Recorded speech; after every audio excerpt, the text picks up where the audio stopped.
World War II was a global conflict that started in 1939 and ended in 1945. It involved most of the world's nations, including all of the great powers, eventually forming two opposing military alliances, the Allies, which included Great Britain, the US, France and Russia, and the Axis powers, which included Germany, Japan and Italy. It was the most widespread war in history, with more than 100 million military personnel mobilized. Our presentation covers the 6 major causes of World War II: the policy of appeasement, the fact that Nazism meant war, the creation of weak states in Eastern Europe, the failure of the League of Nations, the Allies' fear of communism, and the ineffectiveness of the Treaty of Versailles.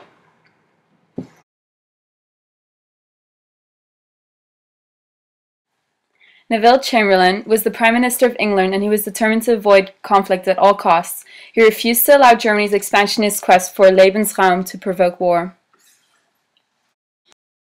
United States isolationism under President Roosevelt made the League of Nations ineffective, thus leaving Germany free to act unpunished, since other nations such as France were not prepared to act alone. Some examples of German aggression were that Germany left the League of Nations and the Disarmament Conference of 1933. Conscription was reintroduced in Germany in 1935, and this violated the Treaty of Versailles. Germany militarized the Rhineland in March 1936 and invaded Czechoslovakia in 1938. Some examples of German alliances was the Rome-Berlin Axis with Mussolini in 1936, and the Anti-Comintern Pact signed in 1936 with Japan, and then later on, in 1937, with Italy.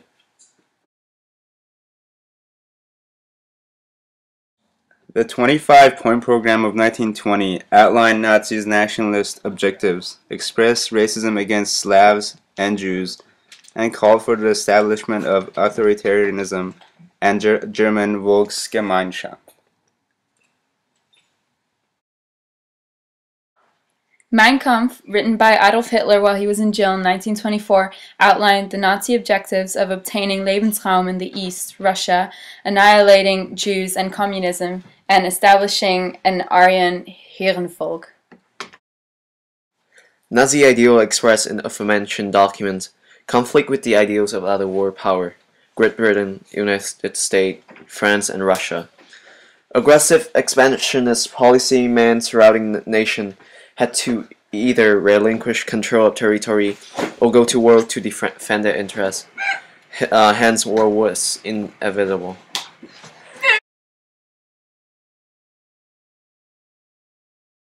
Weak, newly established states like Czechoslovakia and Poland couldn't unite due to conflicting interests, and were too weak as individual nations to resist German aggression. The Peace of Paris intended to establish a strong wall against Germany and the Bolsheviks in Russia, but only served to open the door for Hitler to advance his policy of Lebensraum. This demonstrated the weakness of the Peace of Paris by leaving states as bait for German aggression instead of protecting the newly formed nations.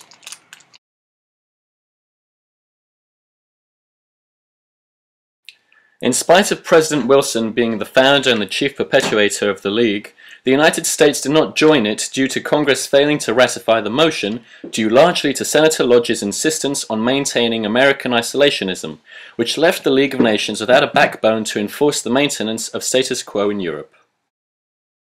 Germany, Russia, Japan, and Italy were all originally excluded from the League of Nations. This served to divide nations instead of uniting them, as Wilson had hoped it would.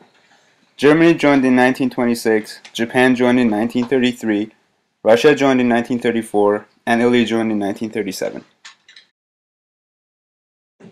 The League of Nations needed support of the great powers in order to act effectively, and many such powers were unwilling or hesitant to involve themselves in matters not directly concerning them due to their weaknesses after World War I. The weakness of the League of Nations caused the end of collective security and allowed for nations with the strongest militaries to bully other countries and dominate Europe. Some examples include the 1920 to 1923 Poland-Lithuania dispute, when Poland occupied the city of Vilna under General Zadgowski; the Albanian crisis of 1921, in which Albanian frontiers were not firmly established and Greece and Yugoslavia seized land; the 1922 Treaty of Rapallo, which allowed the German military to train in Russia, thereby breaching the Treaty of Versailles.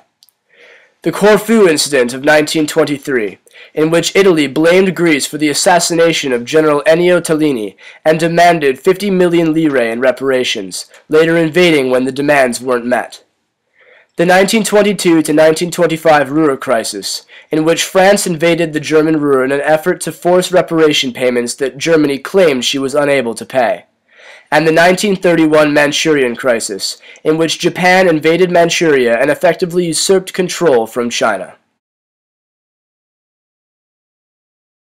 Europe was afraid of communism far more than fascism, hence fear of communism led to establishment of authoritarian regimes in both Italy and Germany. Mussolini and Hitler both promised to protect their nation against the spread of Bolshevism. The weak Baltic states were meant to serve as a blockade against Bolshevism, thereby isolating Russia, who in turn feared Hitler's aggressive expansionist policy. Fear of communism led the United States, Britain, and France to pass up protective measures with Russia against German aggression, which left Russia isolated and in need of protection. Russia turned to Germany in a gesture of self-preservation after her efforts to establish connections with other powers were rejected. The Molotov-Ribbentrop Non-Aggression Pact of 1939 was the result of Russia's need for a companion, which was viewed as a blank check from Russia to Germany. This further amplified Western suspicion of communism. The Treaty of Versailles imposed indemnities of 80 billion marks. The German military was limited to 100,000 men, as well as their elimination of Air Force and their Navy. And finally, their territorial losses came to a total of 13% of all their territory, including their African colonies. For Germany, the Treaty of Versailles was seen as outrageous and infuriated the Germans, who demanded modification. The treaty established a weak government in Germany called the Weimar Republic, which allowed for the rise of a strong authoritarian state. Meanwhile, the German War Guilt Clause, called Article 231, infuriated the Germans and perpetuated their anger-driven nationalism, which called for a strong leader to overturn the Treaty of Versailles, found in Hitler. The establishment of the Polish Corridor also embittered Germans, and later led to the Nazi aggression that sparked World War II. The Treaty of Versailles forbade an Anschluss with Austria, which is also known as Article 80. It was seen as unjust by Germans and further sparked anger-driven German nationalism. And this newly embittered and oppressed Germany was now seeking not only to right the wrong of the treaty, but to gain revenge, making the development of an aggressive Germany inevitable.